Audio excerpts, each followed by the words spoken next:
kundi sa taus-pusong pakikiisa sa layunin ng kapayapaan at pagkakaisa. Sa pakikiisa ng mga pulis sa iba't ibang relihiyon at simbahan, ipinapakita nila na ang serbisyo publiko ay hindi hiwalay sa pananampalataya at moralidad.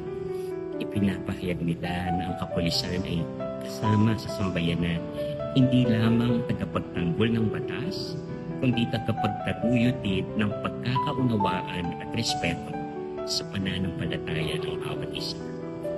Sa mundong puno ng pagkakaiba-iba ng paniniwala, mahalaga ang pagkakaroon ng bukas na isipan at pusong handang makinig.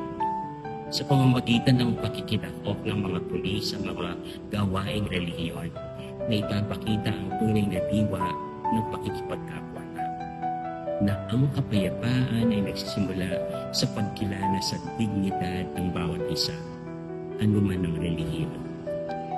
Naway maging inspirasyon ang ganitong pagkilos hindi lamang sa kapulisan, kundi sa buong lipunan, na ang paggalang at pakikisa ay daan tungo sa mas matatag at mapayapang bayan.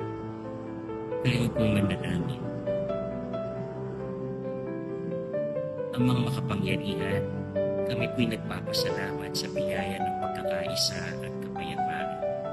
Salamat po sa mga lingkod bayan, lalo na sa aming kapulisan, na buong pusong naglilingkod at nakikibahagi sa mga gawain ng simbahan at iba't ibang relihiyon. Pagpalain po sila ng karunungan, tapang at kababaang loob upang patuloy nilang maitaguyod ang katarungan ng may malasakit at paggalang sa pananampalataya ng bawat mamamayan. Gawin mo po silang instrumento ng pagkakaunawaan, tagapamagitan ng pagkakabuklod at tagapag-atid ng inyong kapayapaan. Gabayan mo po silang palaging mamuhay ayon sa iyong kalooban at naway sa bawat gawain nila ay makita ka, marinig ka at madama ang iyong pagmamahal.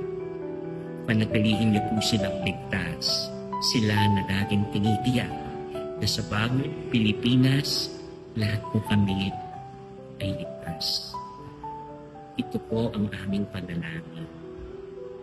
Amen.